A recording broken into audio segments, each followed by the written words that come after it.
India is often described as an ancient land of spirituality, wisdom, and culture. But behind the festivals, monuments, and slogans of greatness lies a painful truth.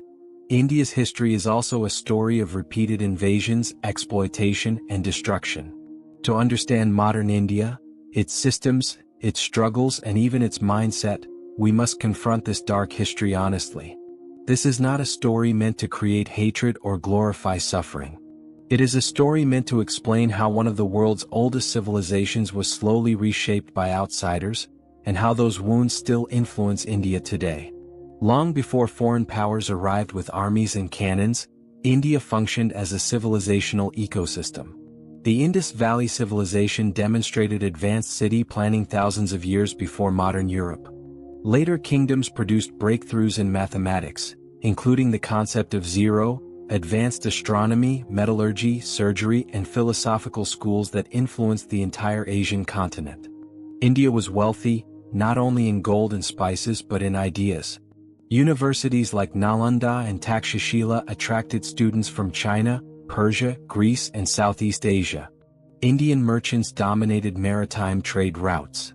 Indian society was decentralized but culturally unified through language families, traditions, and shared civilizational values. However, this civilization had a critical weakness. India was not politically united. Kingdoms often fought among themselves. Defense systems were regional, not collective. While India focused on philosophy, art, and spirituality, many invading regions focused on military expansion. This imbalance created an opening. Early invasions from Central Asia and Persia were primarily driven by wealth extraction. India's temples, cities, and trade centers were known across the world for their riches. These invasions were not settlement-based, they were raids. Libraries were burned, temples looted, and populations massacred. Knowledge accumulated over centuries disappeared in flames. Later, large-scale Islamic invasions changed India permanently. Some rulers adopted Indian culture and governed with relative tolerance, but many others ruled through fear and force. Entire cities were destroyed to set examples. Economic centers were targeted deliberately. Forced conversions and discriminatory taxation fractured society. The psychological impact was immense. India's sense of civilizational continuity was disrupted.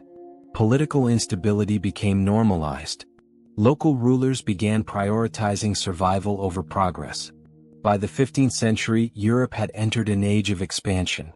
When the Portuguese arrived in India, they came as traders but quickly revealed imperial ambitions. Goa became a center of colonial rule and religious enforcement. The Goa Inquisition tortured and killed thousands in the name of religious purity, erasing local traditions and cultures. The Dutch and French followed, but the most devastating presence came from the British. The East India Company was not a government, it was a corporation. Through manipulation, bribery, and exploitation of local rivalries, it slowly replaced Indian rulers with British interests. India was not conquered by superior morality or intelligence, but by strategy, division, and betrayal. British colonialism was different from earlier invasions. It was systematic. It didn't just loot, it reorganized India entirely for British benefit. India's economy was restructured to serve British factories. Indian textile industries, once globally dominant, were deliberately destroyed. Skilled artisans were forced into poverty. Agriculture was turned into a tool of control. Farmers were pushed to grow cash crops instead of food. This led to repeated famines, killing tens of millions while grain was exported abroad. Railways were built not to connect Indians, but to extract resources efficiently. Education was redesigned to produce clerks, not innovators. English became the language of power. Indigenous knowledge systems were labeled inferior. Indians were taught to admire Western institutions while being alienated from their own heritage. Perhaps the greatest damage was psychological. Colonization trained Indians to doubt themselves. When India gained independence in 1947, freedom came with trauma. Partition displaced millions and killed over 1 million people. Borders drawn hastily by colonial powers created conflicts that still exist today.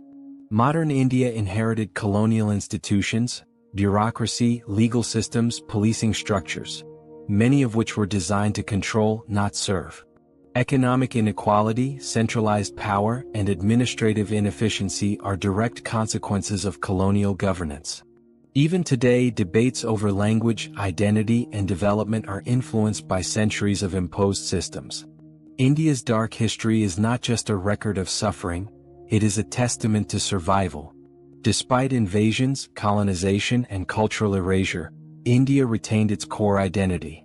It absorbed influences, adapted systems, and rebuilt itself again and again. Understanding this history is essential, not to blame the past but to recognize its influence. Only by confronting uncomfortable truths can India move forward with clarity and confidence.